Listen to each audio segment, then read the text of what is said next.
மறந்து விட்டாயோ?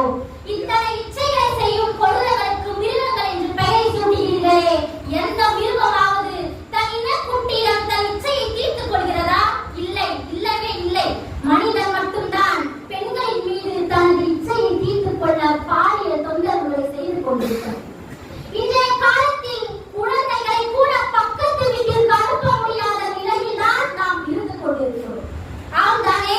இப்பொழுது பாண்டிச்சேரியில் நடந்ததே, கள்ளிப்பாலில் இருந்து தப்பி அந்த குழந்தை இந்த கல்வனின் காமத்துப்பாலில் மாட்டி தவித்துக் கொண்டிருக்கிறது, இன்று தவித்துக் கொண்டிருக்கிறது.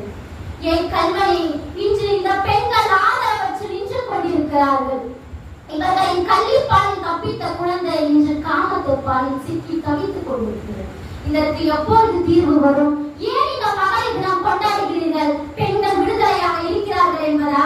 இல்லை பெண்கள் முன்னேறிவிட்டார்கள் என்பதற்காகவா? இல்லை, இல்லவே இல்லை. நமக்கு என்று மதிப்பும் மரியாதையும் நான் வர்க்கம் கொடுப்பது இல்லை. என்றைக்காவது ஒரு நாள் அவர்களுக்கு மதிப்பை கொடுப்போமே என்று கொண்டாடுகிறார்கள்.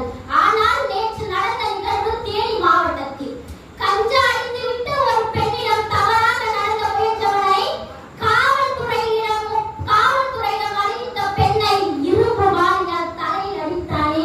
இதுதான் மகளிர் தினம் கொண்டாடும் கொண்டாட்டமா? எங்களுக்கு மகளிர் தினம் எல்லாம் வேண்டாம். நாங்கள் பாதுகாப்பாக சாலையில் நடக்கும் தினம் இருந்தால் போதும்.